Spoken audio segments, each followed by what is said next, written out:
Hello everyone, welcome back to my channel. My name is Bree. Hi if you're new here, and thanks for joining if you are new.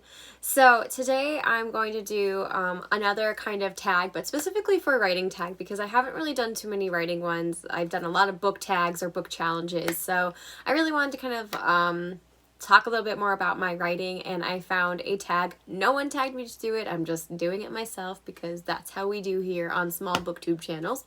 But like I said, the tag that I'm going to do is the story idea writing tag, and I found it through the channel iWriterly, where Meg Latour kind of hosts a bunch of stuff about books and publishing over in that channel, and I love watching that.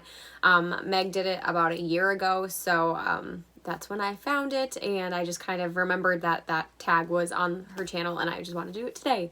So part of the reason I want to do a tag today is because I do have some upcoming ideas for like vlogs and writing content, but because I'm trying to like time those ones, and some of them are going to be group efforts and some of it's going to be for Camp Nano, I wanted to try to really do something prior to all of those videos. So let's just jump into the tag and kind of go on from there. So for this tag, there's 10 questions, and we're going to start with question number 1, which is current story. What is the current story idea that you're working on right now?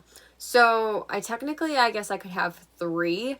I am working on the co-author one with my co-writer Caitlin, where that's a fantasy novel, kind of like a portal fantasy, high fantasy, urban fantasy mashup, where we have characters from our world and characters from seemingly other worlds kind of all falling into each other's path of destiny or possibly destiny, and trying to kind of figure out why they're being pushed together.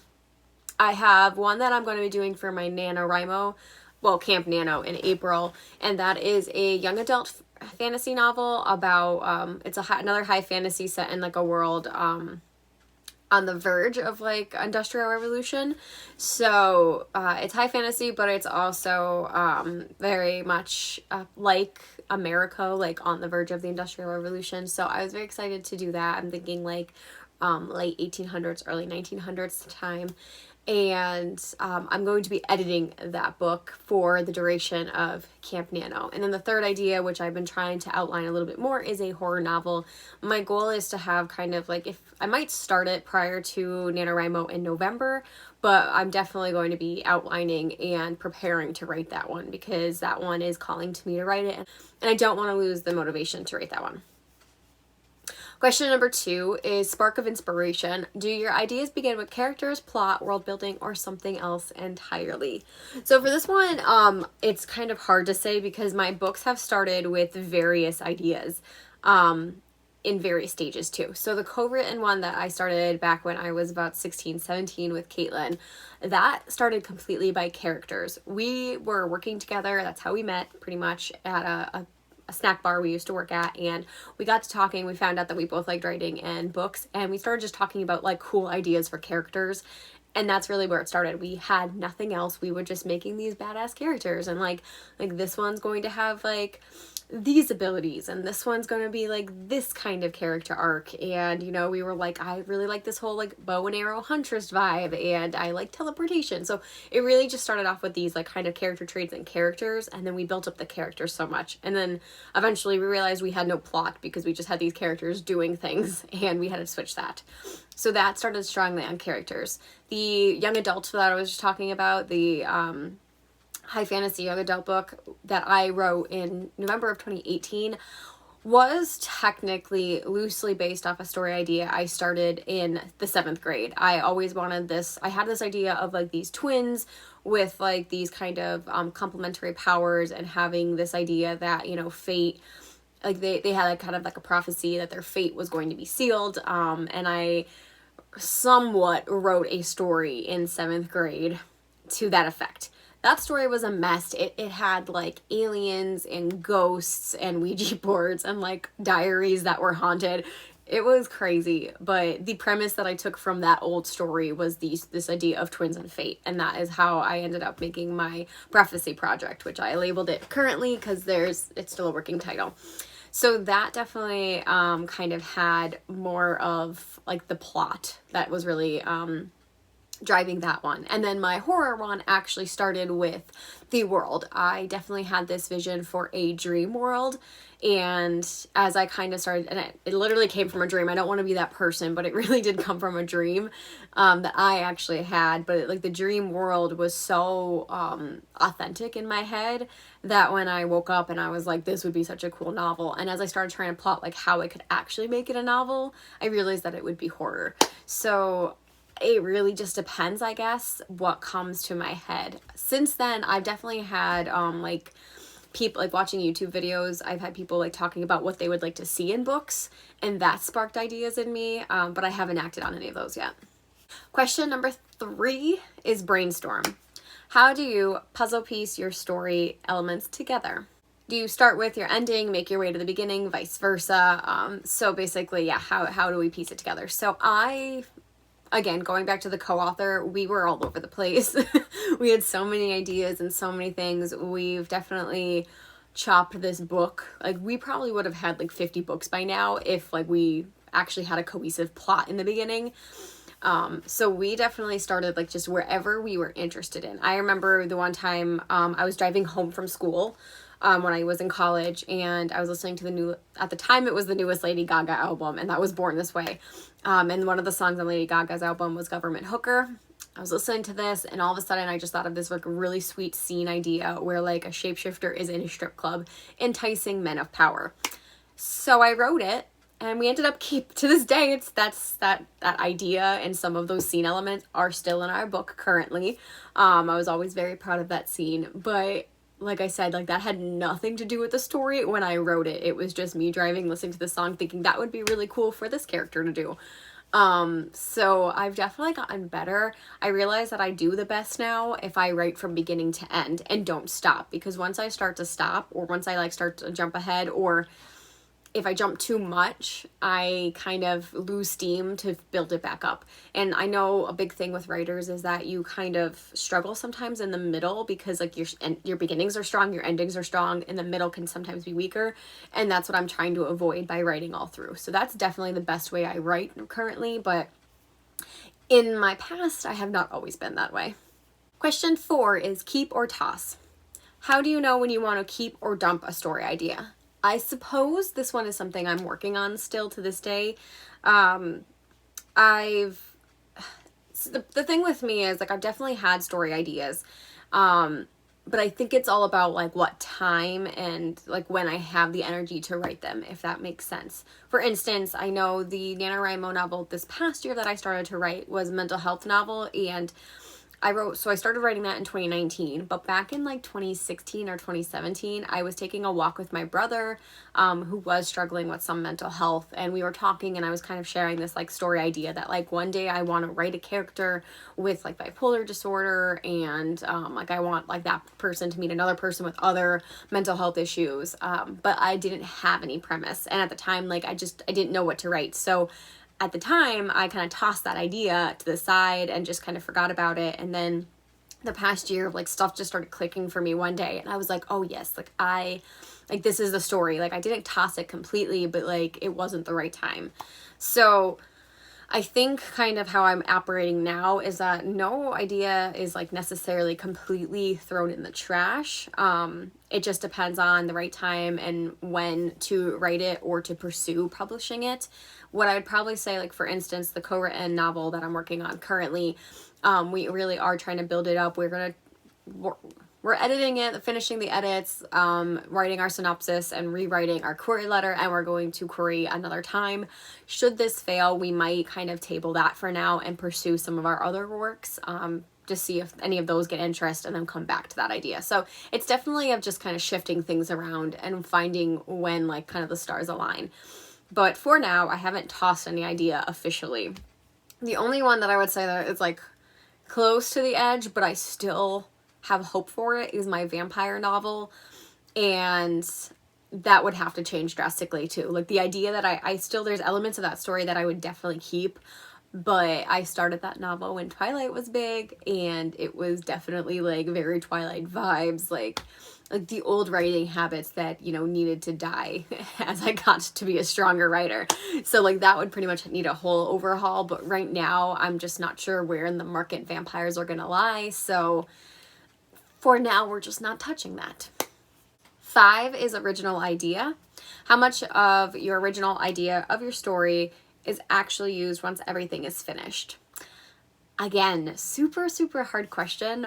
Since I've really only completed 2 full books, and technically we can be treading water on that me and Caitlin have actually wrote book 2 because of how much we tossed out of this book that we wrote together. I would definitely say, with looking at the co-written book that I have, I would probably say about 30% is original at this point. The story that we had initially was massive. It was definitely too much to chew, and a lot of even those chapters were edited and edited and edited so much just to make sure that the plot was cohesive, because again, we didn't have a plot in the beginning, and that was so challenging. So we definitely like kept taking out pieces. Like initially I think we had like 6 main characters in the first book. We cut that down to 4 because it was too much. Like we want to have like an epic fantasy novel and an epic fantasy series, but in the first book it was just way too much, so we had to cut a lot of people out. People that we would like to bring back in, but we kind of recognize that there might not be a time to bring those characters back or in the same way that we initially anticipated. I think some characters who we thought were going to be main characters originally and we wrote a lot for are no longer going to be as important as we thought they were. And some characters who we were kind of like throwing in there for because of a cool power ended up being like the focal point. So a lot of it, I would probably say at this point with that novel, 70% is completely different than it started off. For my second book, the young adult one that I'll be editing, I do know I'm going to have to make changes. I think I have a solid base at this point, but I definitely have to like build up. Like I didn't know exactly what the arcs of the 2 characters were going to be, and now I'm fleshing that out. So there's definitely going to be more stuff added, and there might be some things that like I was just doing as filler that is going to be taken out. So I would hope that like 70 to 80% of my second book will still actually be pretty similar, and that like 20, 25, 30% is what's actually going to change and make the story better. Question 6 is hide or share. Do you share your ideas with your friends, or do you keep them to yourself? Clearly, if you've been on this channel for any amount of time, you know that I'm sharing it with a ton of people in vague terms, but also I have a writing group that I write with pretty regularly, and I always share ideas with them. I think it's really fresh to kind of get people's opinions on what they think of your ideas, especially people who read regularly as well. Because truthfully, like the people who read are going to kind of tell you that this idea doesn't make any sense right now, or you might have a hard time selling that idea, or like they'll just be honest and say that idea sounds stupid. It's like, I don't think I would read it. So it's really nice to kind of compare and contrast like what might be a good idea, what might work for them, and just to have like that support. I mean, like I said, I don't have any fears that my friends are going to steal my ideas. Honestly, if anything, technically with my little writing group, more times than not, we will end up talking with each other and decide that, you know, oh, well, we all like this idea, so let's write it together. So that's usually what ends up happening. But yeah, I always like to share my ideas. I think sharing them kind of gives me more motivation as well as accountability. Like if I share an idea with someone, there's more reason for me to write that idea. Question 7 is dream. Have any of your book ideas originated as a dream or a nightmare? And absolutely. As I've already mentioned, my horror novel is straight up a dream. I had the dream a couple months ago, and it was this weird, like I wasn't scared. So in my head, it wasn't like a nightmare for me, but it was a nightmare setting with this person being stuck in a dream and kind of being misguided throughout it and needing to break out of the dream. And that's kind of where this horror idea started from. And I've definitely, as I've been saying, I've been fleshing it out more and more, and I'm like really, really excited. I would definitely say like it would be part like Nightmare on Elm Street meets Labyrinth. And those are both movie references, so I definitely have to find more book-related like concepts that I would be able to actually compare it to. But right now, I think Nightmare on Elm Street meets Labyrinth is the best description I can make. And I'm really excited for that. Otherwise, I do have a dream log, and when I really like ideas that I've dreamed and I think I could flesh them out more maybe one day, I definitely write them down. So there's a chance that in the future there will be other dreams that I will write or try to make into novels or books or short stories.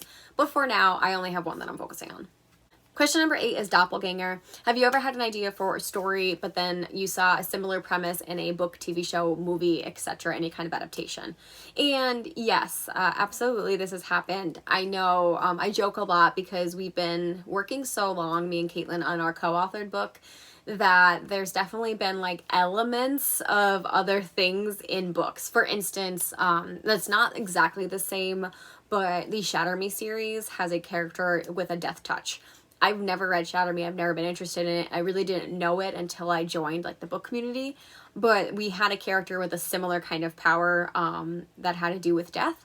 So, like I said, it was kind of like crap. Like, you know, we don't want to come off as copying. But I, again, think that we can twist our character to still be unique, even if like things have been done. And that's typically what happens with anything in life.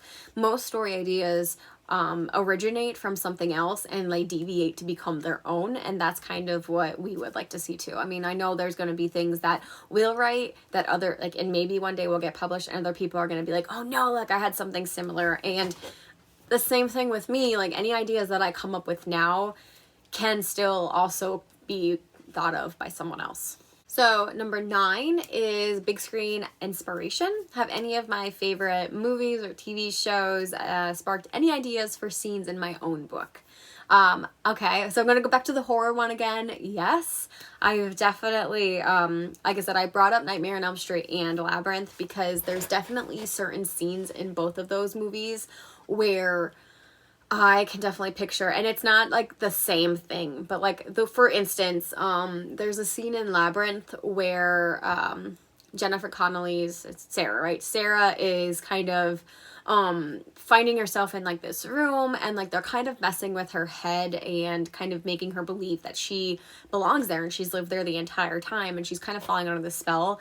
And that scene is definitely inspiration for like a consequence of staying in a dream too long in my novel, that like you can run the risk of being like part of the dream and forgetting who you are.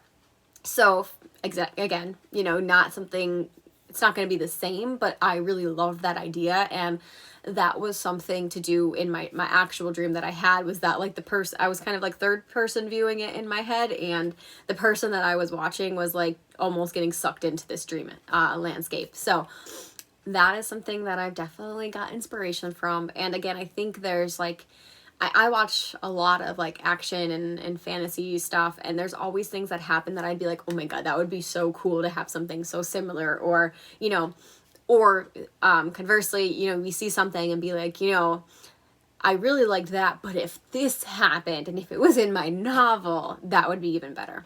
Question 10 is nostalgia. What is the oldest or first story idea you remember coming up with and writing down? So I definitely know, okay, so back when I first did like my booktube / authortube newbie videos, which are the first videos on my channel, I talked about writing a lot in 5th grade. And in 5th grade, I made kind of like this poetry club where on our like rainy day or winter days when we couldn't go outside for recess, me and a couple of my friends, we would just write together. And we wrote tons and tons of stories. And those are definitely like the stories that I remember writing the most. I've also wrote like stories in like other classes that wasn't just for fun, that I still have to this day, and they were ridiculous. They had about 500 of my friends all combined in like 1,000 words. We were like fighting people. Some of my friends died. They were just casualties of this, you know, random like beating up these bad guys. And typically revolved around like some kind of school function of like, you know, we were at a school dance and we had to fight everyone, or, you know, we were on the playground and like this happened. So they were definitely ridiculous, but I absolutely just had fun. Like that was the start to my love of writing. Other than that, and I'll go back to the the second, I think, question that I talked about this, but my 7th grade story where I really fleshed this out, or tried to. I thought I was. I remember we had to handwrite stories in 7th grade, and they had to be like every other line because they were handwritten.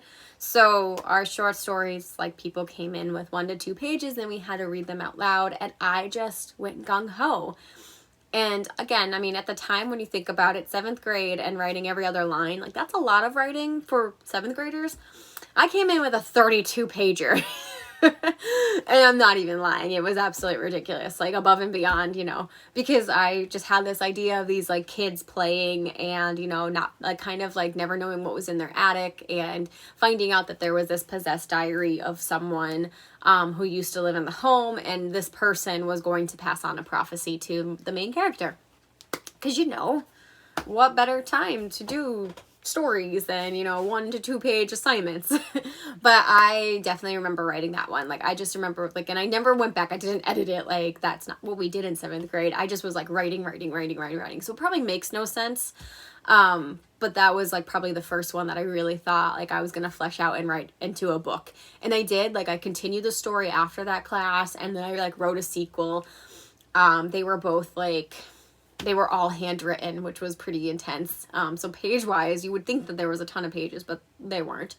And I always said I was going to go back to that story. Technically, I did, but the premise that I had was pretty much like fan fiction chopped up into, like, my own little version of what I liked at the time in my life. So, you know, it happens, but that was probably the first one that I really tried and remember writing the most. Speaking of those, I've definitely been thinking of doing a kind of, like, reflection on my old writing. So, you know, that would be me kind of, like, talking about some, like, sharing some of my old writing from when I was a kid, and kind of, like, discussing, like, how I've grown and what I thought of, like, the writing back then, and just kind of offering, I guess, advice. But let me know if you'd be interested in seeing that video. So otherwise, that was all the questions that were in this tag. I definitely went off on some tangents, but I hope you enjoyed it, and I hope you kind of learn a little bit more about me and my own writing style and how I create things in my head. And if you want, share some of your own process or how you come up with story ideas down below. I'd love to know. Until next time, I will see you later. Bye.